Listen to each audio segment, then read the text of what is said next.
Semoga yang subscribe diberikan rezeki melimpah dari jalan tak terduga. Dan yang like komen, dimudahkan jalannya menuju surga di hari akhir nanti. Siapa yang tak mendengar nama Qorun? Dia adalah seorang sosok kaya raya di zaman Nabi Musa yang namanya melegenda hingga sekarang. Kisahnya diabadikan dalam Al-Quran, bahkan menjadi peribahasa atau ungkapan di masyarakat guna menggambarkan seseorang yang mirip dengan tabiatnya atau menisbatkan harta yang ditemukan terpendam dalam tanah sebagai harta Qorun.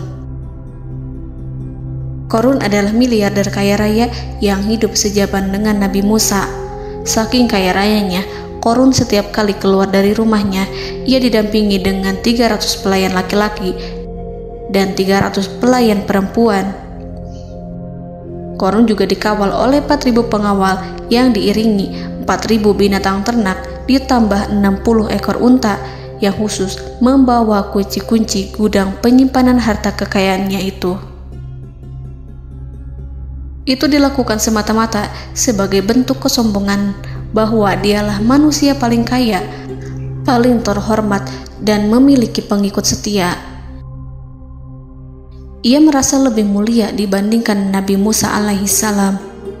Orang-orang tentu saja akan penasaran seberapa banyak harta kekayaan Qorun jika pengawal dan pembawa kunci gudang kekayaannya sebanyak itu.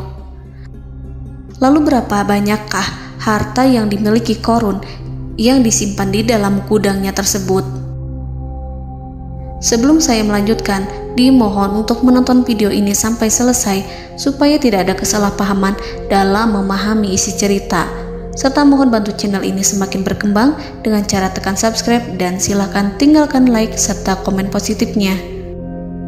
Semoga dukungan pemirsa Risalah Kehidupan bernilai pahala dan menjadi wasilah dimudahkannya segala urusan pemirsa sekalian.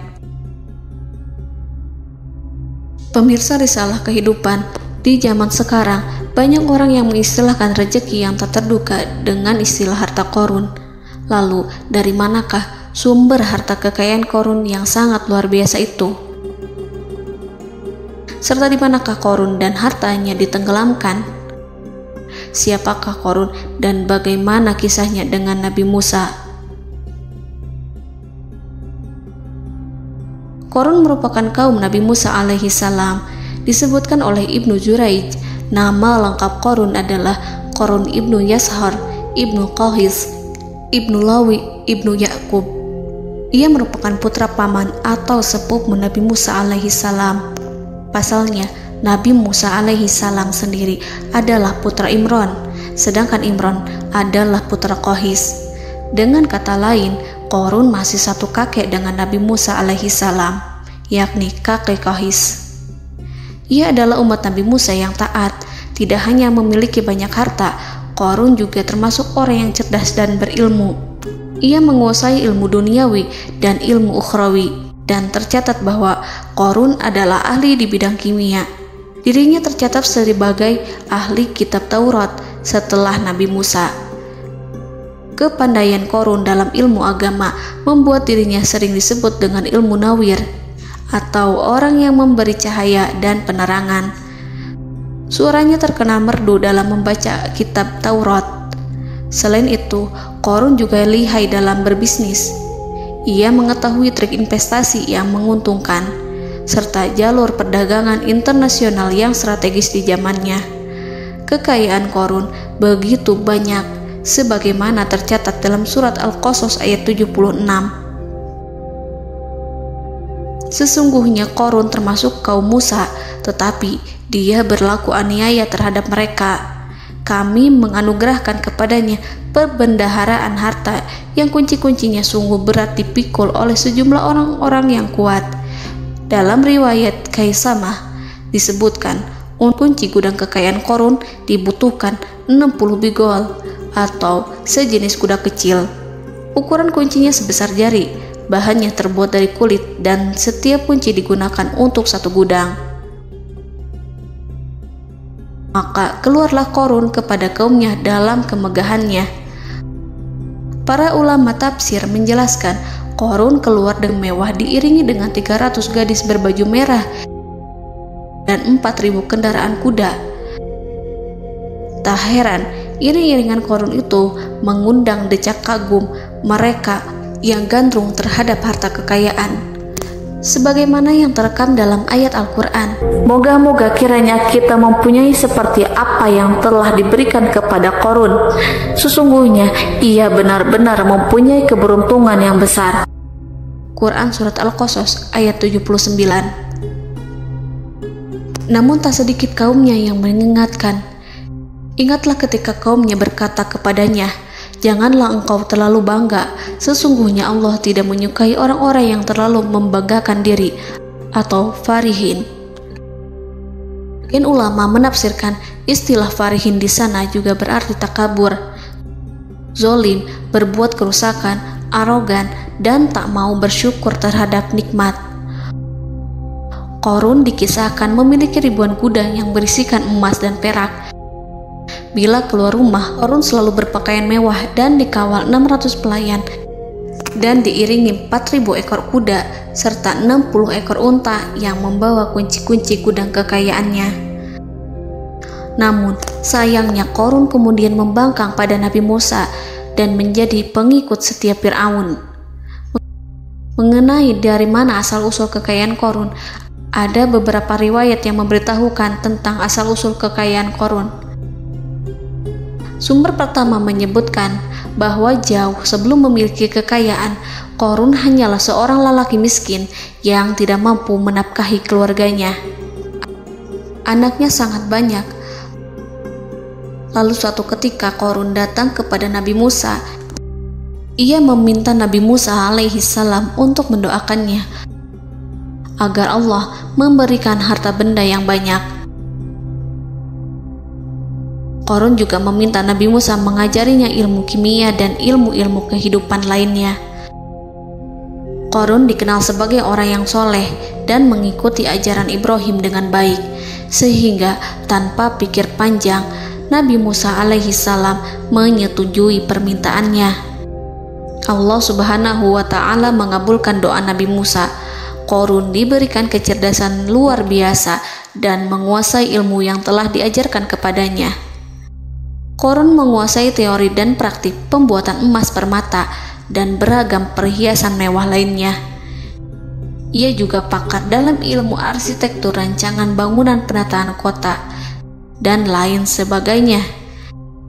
Tidak lama setelah itu, hidupnya berubah.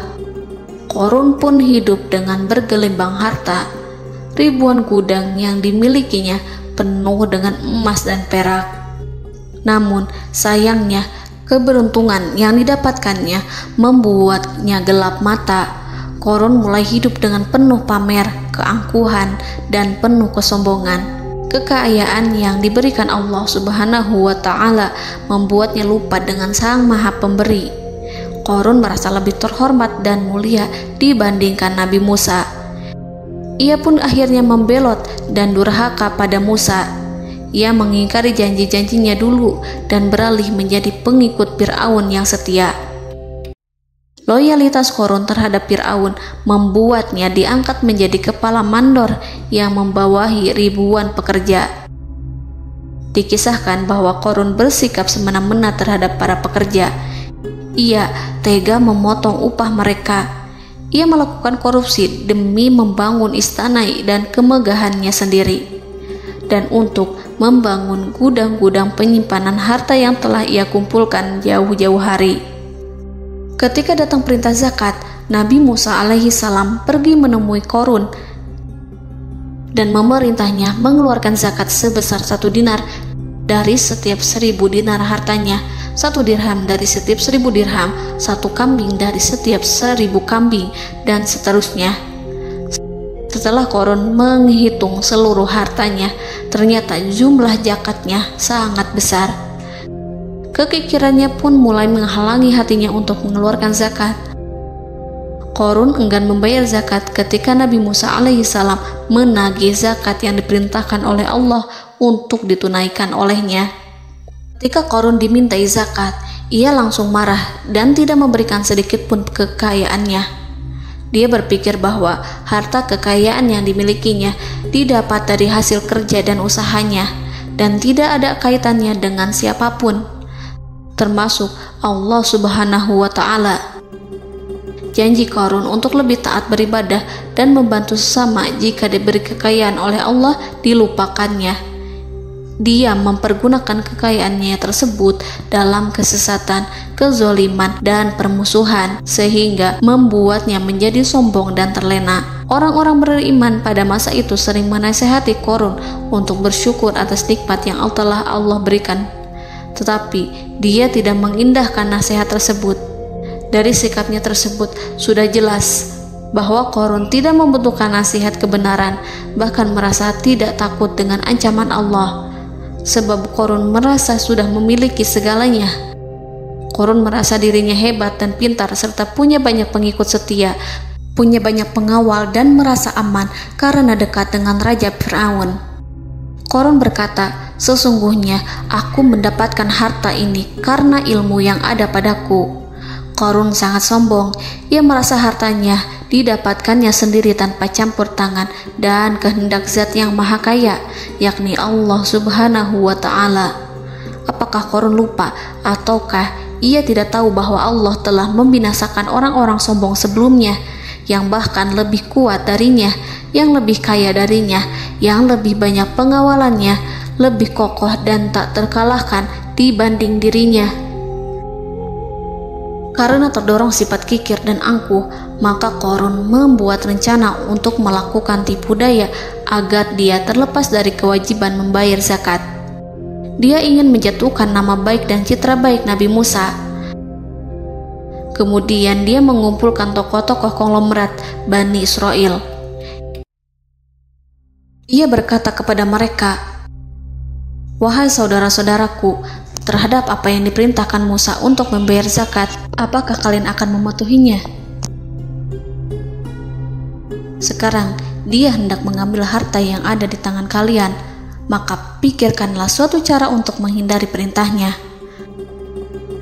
Para pembesar-pembesar yang dipanggil kemudian menjawab, "Wahai paduka Qarun, engkau lebih besar daripada kami. Kami akan melakukan apapun yang kau inginkan."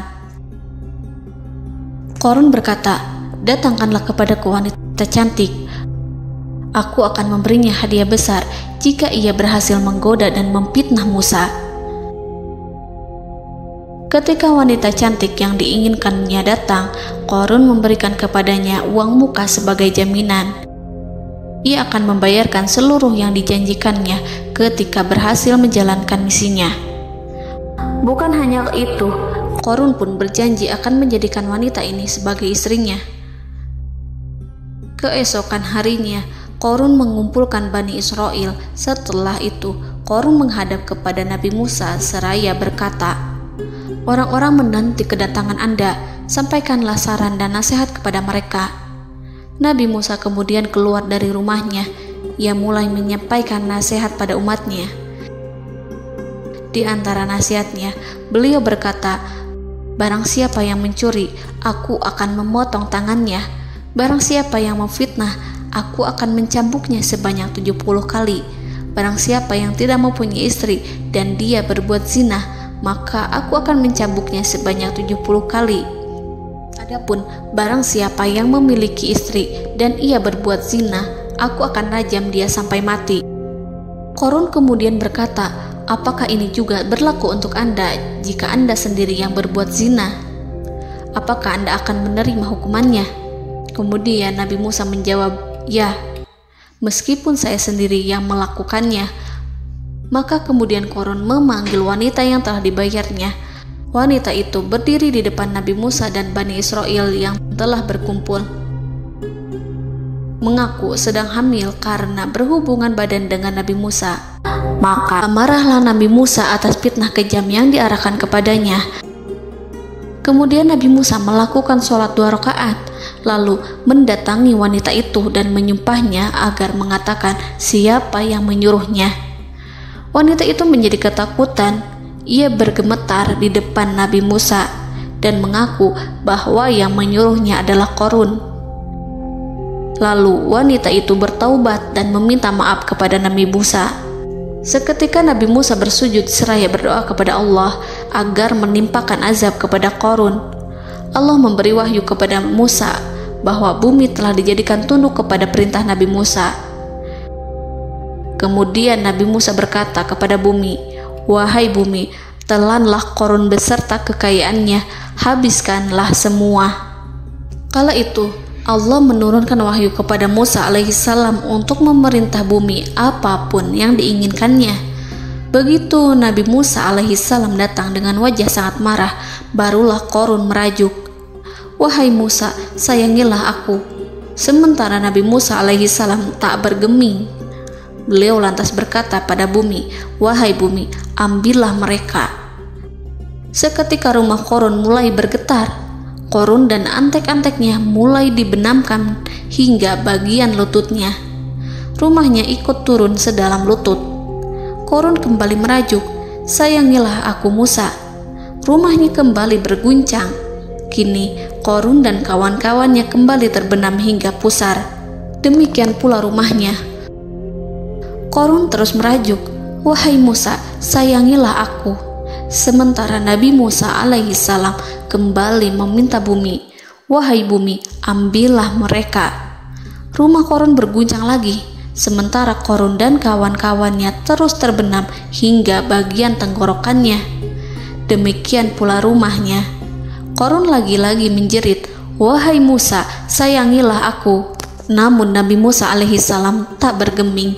Beliau terus meminta bumi menelannya hingga akhirnya Qarun dan kawan-kawannya hilang seluruhnya ditelan bumi. Tak lama setelah itu Allah berkata, "Wahai Musa, apa yang membuatmu bersikap demikian?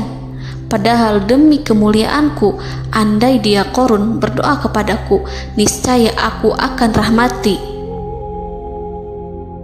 Maka kami benamkan dia beserta rumahnya ke dalam bumi, maka tidak ada baginya satu golongan pun yang akan menolongnya selain Allah, dan dia tidak termasuk orang-orang yang dapat membela diri." Quran Surat Al-Qasas ayat 81. Lalu di manakah lokasi ditenggelamkannya Qarun beserta harta bendanya? Konon berdasarkan kepercayaan beberapa masyarakat setempat, Qarun ditenggelamkan di sekitar sungai atau danau Moris yang terkenal di kota Payom, negara Mesir. Qarun konon mendirikan istana dan di tempat itu pula ia ditenggelamkan.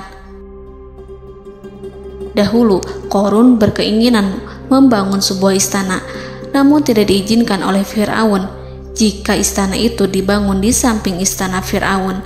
Terlebih, Qarun juga tidak ingin membangun istana di tengah pemukiman Bani Israel yang terletak di tanah Jasan. Fir'aun pun memberikan tanah di wilayah Fayom.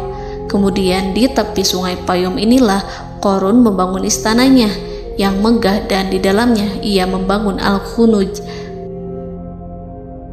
gudang penyimpanan harta berisi emas dan perak. Salah satu bukti arkeologis yang dapat dijumpai di lokasi tersebut adalah runtuhan bangunan yang diduga sebagai tempat tinggal Qarun yang berjarak sekitar 2 km dari Danau Qarun. Menurut beberapa sumber, bangunan yang masih berdiri kokoh tersebut adalah benteng yang dibangun oleh Qarun. Namun ada juga yang mengatakan bahwa bangunan tersebut adalah tempat tinggalnya. Wallahu a'lam. Semoga kita semua dijadikan orang yang Allah mampukan menjadi orang kaya namun tidak seperti Qarun,